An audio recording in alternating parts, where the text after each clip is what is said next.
Obviously, we've had something come to the surface that's been hidden to a very small select group of people, something that we've been walking with for several years now. And to have it just fully come out, to have the truth out there, it's really been freeing in a lot of ways because we don't have to have something that we're hiding. It's out in the open. Imagine waking up one day to discover that your family's multi-million-dollar Christian broadcasting empire, the one that reaches 100 million households worldwide, is imploding in real time. GPS trackers hidden in cars, armed security showing up at your brother's door, a forensic investigation that was never completed. And at the center of it all, a child, a bedroom, and a word that may have been used to cover up something no one wanted to look at too closely. This isn't gossip. This isn't speculation. This is documented. Police reports, audio recordings, investigative journalism from accredited sources. And this week, all of it converged on one person, Rachel Lamb Brown, the daughter of Daystar's founders, the wife of a man accused of something unspeakable, and the face of a ministry that's now facing the most serious credibility crisis in its history. Let me show you what's really happening and why it matters far beyond one family's drama. Who is Rachel Lamb Brown? Rachel Lamb Brown is the middle daughter of Marcus and Joni Lamb, the founders of Daystar Television Network, one of the largest Christian broadcasting platforms in the world. Her father, Marcus, died in November 2021. Her mother, Joni, died on May 7, 2026. And in the months since Joni's passing, Rachel has become increasingly visible as one of the faces of Daystar's public presence. She appears on air. She speaks at events. She was recently photographed meeting with Israeli Prime Minister Benjamin Netanyahu at a high-profile ministry gathering. That visibility has made her the focal point of an extraordinary wave of criticism. But this is not the kind of criticism that dissolves under scrutiny. This is the kind that grows larger the closer you look, because it's attached to documented events, recorded board meetings, police investigations, and a succession dispute that has been building inside Daystar for years. To understand Rachel's Nightmare Week, you need to understand the 5 separate controversies that have now collided at the same time. Each one is serious enough on its own. Together, they amount to one of the most consequential institutional crises in Daystar's history: the silence around Joni's death. The first controversy seems the least dramatic on the surface, but it set the emotional temperature for everything that followed. Before Joni Lamb died, many of Daystar's loyal viewers, people who had supported the network through prayer and donations for decades, had little or no public indication of how serious her condition had become. There were no regular health updates through the ministry's prayer lines. There was no sustained public disclosure of the illness that was ending her life. Now, to be clear, Joni Lamb was a private person with an absolute legal and moral right to medical privacy. She was not obligated to tell her television audience anything about her health. The decision not to make a public announcement about a terminal illness is not inherently deceptive. But here's the tension that critics are not wrong to name. Daystar built its entire relationship with its audience on the language of family, intimacy, prayer, and shared spiritual life. For 30 years, Daystar told its viewers that they were part of something, that they were the extended Lamb family, that framing creates expectations. When an institution asks you to give sacrificially, to pray daily, to feel personally connected to the people on screen, and then something as significant as the slow death of its founder unfolds almost entirely behind closed doors, some supporters will feel that the intimacy they were sold was selectively deployed.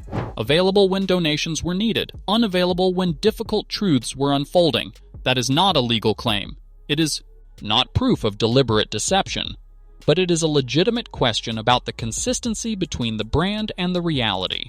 And it's one of the reasons Rachel, as an increasingly visible figure in Daystar's public life, is absorbing criticism that extends beyond anything she personally controlled. Jonathan Lamb's removal. The second controversy is far better documented, and considerably more disturbing. Jonathan Lamb is Joni and Marcus Lamb's only son. He spent years working within Daystar, on air, in leadership, and as vice president of the network his parents built. He and his wife Susie were recognized members of the Daystar public family. And according to a detailed investigative record published by the Roy's Report, which includes audio recordings, written correspondence, and first-hand testimony from multiple parties, the process by which Jonathan was eventually removed from Daystar involved a series of actions that critics have described as institutional intimidation on a significant scale. Here's what the documented record shows. November 2023. Jonathan noticed on Daystar's own security camera feed that Shannon Kelly, the network's head of security, had opened the trunk of Jonathan's company car and reached inside for approximately 30 seconds. Jonathan confronted Kelly, who denied placing anything. A mechanic subsequently found a GPS tracking device in the trunk. Documentation obtained by the Roy's Report shows that expense reports for those trackers were dated October 2023, nearly 2 years after Daystar later claimed all company vehicles had been equipped with trackers following Marcus Lamb's death. When the Roy's Report asked Daystar directly when the tracker was placed in Jonathan's car and why, Daystar did not respond. September 2024. Jonathan and Susie discovered they were being followed by a private investigator driving a purple car on local streets with their children in the vehicle. They released video to the Roy's Report showing the car trailing them. Jonathan Confessors honored the driver, who identified himself as an investigator and said he could not disclose who had hired him. The license plate was registered to a private investigator named Jameson Bradley Parker. When the Roy's Report asked Daystar twice whether the ministry or Joni Lamb had hired Parker, Daystar did not respond. November 16, 2024. On a Saturday, which Jonathan says was a deliberate departure from how Daystar normally handled personnel matters, Shannon Kelly appeared at Jonathan and Susie's home. He was carrying a gun and wearing a bulletproof vest. He delivered a letter informing Jonathan that he was terminated and no longer had access to Daystar property. The timing of that termination is significant. The Roy's Report had reached out to Joni Lamb for comment on Jonathan's allegations the day before. Jonathan believes the Saturday delivery was designed to send a message beyond the legal content of the letter.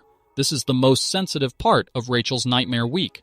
It involves a child, it involves her husband, and it involves a word, cleared, that the documented record suggests may have been used in a way that misrepresented what any investigation actually established. Here's what the documented record shows, stated as carefully as that record requires. August 2021. The extended Lamb family was vacationing at a property in Miramar Beach, Florida. Jonathan and Susie Lamb alleged that on one morning of that vacation, their then 5-year-old daughter, referred to in published reports and police records by the pseudonym Baby Lamb, was discovered in a bedroom while changing into her bathing suit, with Rachel's husband Josh Brown present. Jonathan and Susie said they reported their concerns about this incident to Joni and Marcus Lamb, who subsequently arranged for the family to work with Denise Boggs, a pastoral counselor close to the family. Boggs brought shoes, and a licensed forensic counselor named Debbie Lionheart to conduct a proper investigation. What happened next is where the documented record becomes critically important. According to the Roy's Report, which spoke directly with Lionheart, the forensic counselor was unable to complete a proper assessment of Josh Brown because his wife Rachel answered the questions for him during their interview session. Lionheart told Josh he needed to return for a proper individual interview. Josh declined. Marcus Lamb subsequently told Jonathan that the investigation had cleared Josh of all allegations, but Lionheart did not clear Josh. She was never able to conduct the interview that would have been the basis for any such conclusion. Jonathan learned of this discrepancy in November 2023, when Denise Boggs told him that his father had not accurately represented what the investigation found. The Roy's Report confirmed the facts directly with Lionheart. Marcus Lamb, who by then had already died from COVID complications in November 2021, was unable to respond. The Colleyville Police Department subsequently investigated the allegations. In June 2025, police closed the case without filing charges, stating that the child had not made an outcry. Police also said they would reopen the case if she did. Josh Brown has firmly and repeatedly denied all allegations of wrongdoing. In an hour-long police interview conducted on March 14, 2025, he categorically denied ever kissing the child on the lips, denied following her upstairs, and denied any inappropriate conduct of any kind. He described the Miramar Beach incident as a misunderstanding, saying he went upstairs with his 1-year-old son at Baby Lamb's brother Israel's invitation to look at a city view and was nowhere near the child when the screaming started. He characterized the allegations as a coordinated effort by Jonathan and Susie to gain leverage in their dispute over Daystar's leadership and his own position at the network. At the same time, the Roy's Report has also spoken with Israel. Now, 13 years old, who says he remembers a sleepover at Josh and Rachel's house. Josh denied that any such sleepover ever occurred. Here's what responsible coverage of this situation requires. There is a child at the center of this case. Nothing in the public record constitutes a criminal finding. Police closed the investigation without charges, noting specifically that the child had not made an outcry.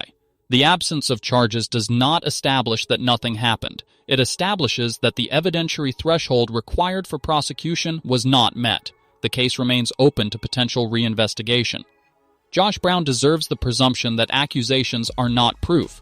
Jonathan and Susie Lamb's publicly expressed concerns deserve to be heard without being dismissed as political maneuvering, simply because they are inconvenient for the institution.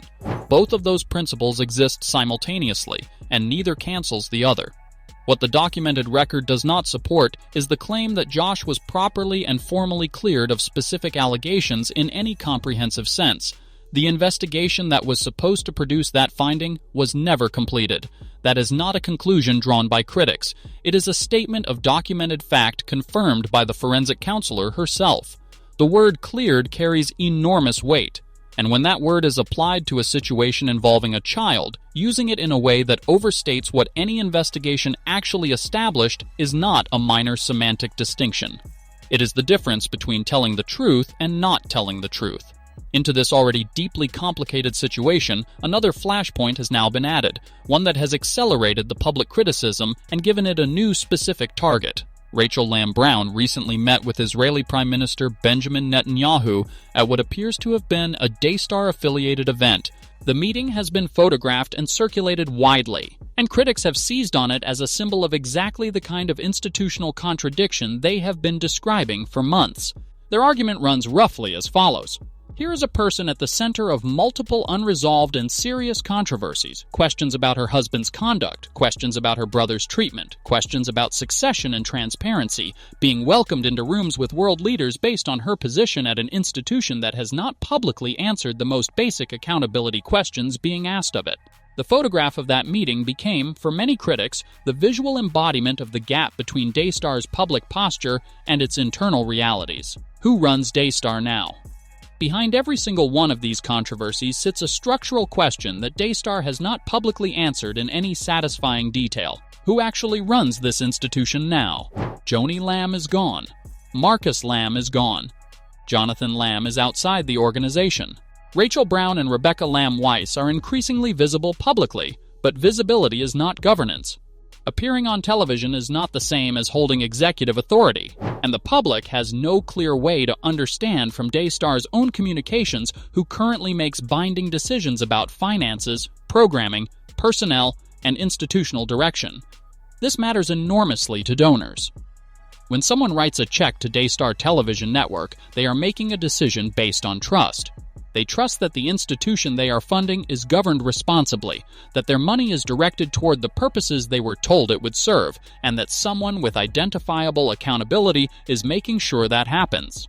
When the institution's leadership is in transition, when serious allegations involving family members have generated ongoing police investigations, when a succession plan was declared void at a board meeting, and when the organization's two founders are both deceased, donors have a heightened interest in understanding the governance structure that is now in place. That interest is not hostile. It is the ordinary expectation of anyone who has been asked to trust an organization with their money. Rachel Lamb Brown did not create most of the problems that are now being attached to her name. The Josh Brown allegations originated in a 2021 incident that predates her public visibility. The succession dispute began with decisions her mother made years before Joni's death.